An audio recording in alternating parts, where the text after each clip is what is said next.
Assalamualaikum warahmatullahi wabarakatuh. Perkenalkan, saya Umi Kusum Fatimah, mahasiswi IAIN Salatiga semester 6. Pada kesempatan kali ini, saya akan berbagi sedikit cerita tentang lika-liku dalam berwirausaha yang terjadi di dalam keluarga saya.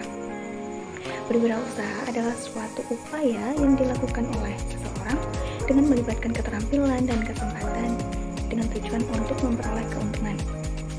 Seperti yang telah kita ketahui, Islam adalah agama yang mempunyai pedoman kitab Allah dan as-sunnah, yang berarti segala perkara yang ada di dunia ini telah diatur di dalam kitab Allah dan as-sunnah sebagaimana peraturan dalam mencari rezeki.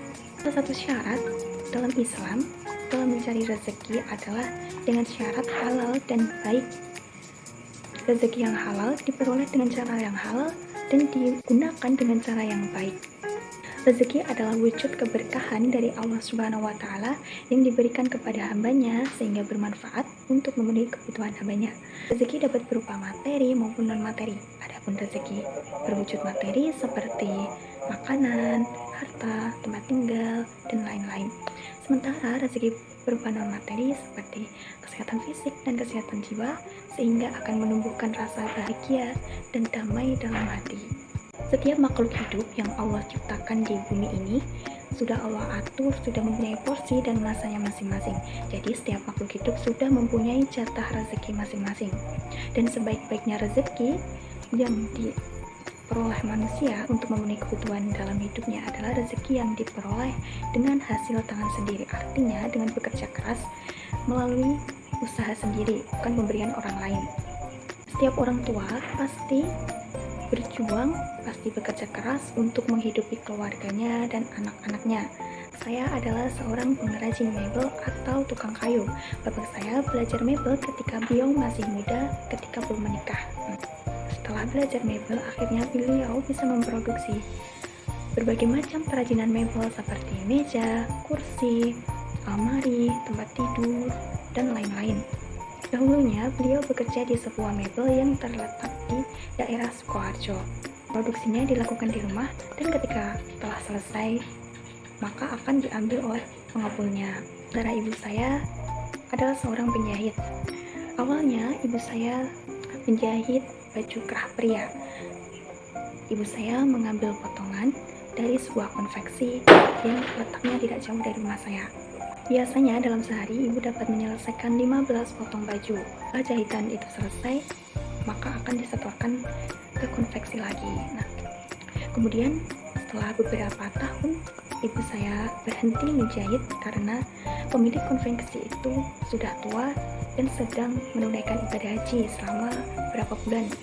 Untuk mengisi waktu senggang, ibu saya memilih untuk memproduksi kaset wiru. Nah, biasanya saya membantu ibu saya memotong kain, lalu kemudian dijahit sambil dilipat atau diwiru bahasa Jawanya. Setelah itu, baru ibu menembakkannya pada alas yang terbuat dari kertas koran yang dibalut dengan kain. Biasanya dalam sehari ibu dapat memproduksi 5 buah kaset.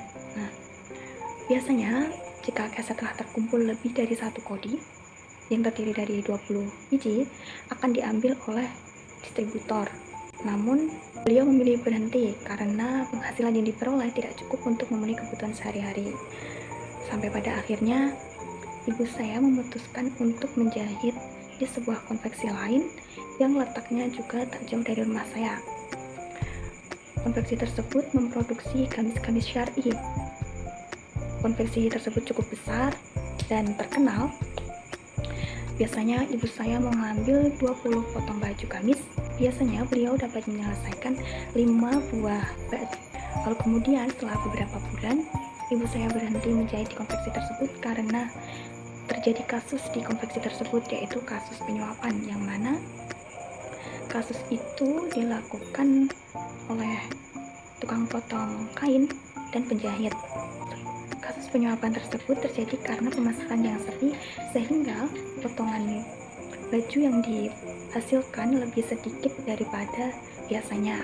Setelah keluar dari konveksi tersebut, ibu saya akhirnya diminta oleh konveksi tetangga saya sendiri yang mempunyai usaha jual online celana kargo. Nah, ibu saya diminta sebagai penjahit untuk menjahit celana kargo.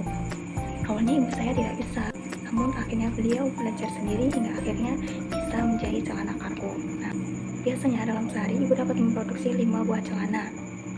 Dan biasanya orderan itu ramai ketika ada promo dan sale di Shopee. Nah, namun setelah beberapa kurun waktu orderan menjadi sepi dan stok pun masih melimpah, hingga akhirnya ibu saya memilih berhenti menjahit di konveksi tersebut. Setelah beberapa bulan kemudian, ibu saya diminta oleh konveksi lain, namun masih tetangga saya. Konveksi tersebut lebih besar dari konveksi sebelumnya. Konveksi tersebut cukup terkenal juga. Nah, akhirnya ibu menerima tawaran tersebut dan mulai menjahit gamis hingga saat ini. Baju gamis yang dijahit itu selalu berganti desain ya, setiap ambil itu desainnya selalu ganti. Nah, bisa dikatakan satu kali desain itu satu kali produksi dalam jumlah tertentu, sehingga membutuhkan ketelatenan dan kesabaran untuk menjahit gamis. Seperti pepatah, buah yang jatuh tak jauh dari pohonnya. Nah, sebagaimana kakak saya juga seorang pengusaha, beliau usaha produksi bakpao bersama suaminya. Beliau belajar sendiri mengenai cara membuat bakpao dan memasarkan bakpao. Nah, bakpao yang diproduksi terdapat rasa coklat, stroberi, anggur, dan rasa pandan.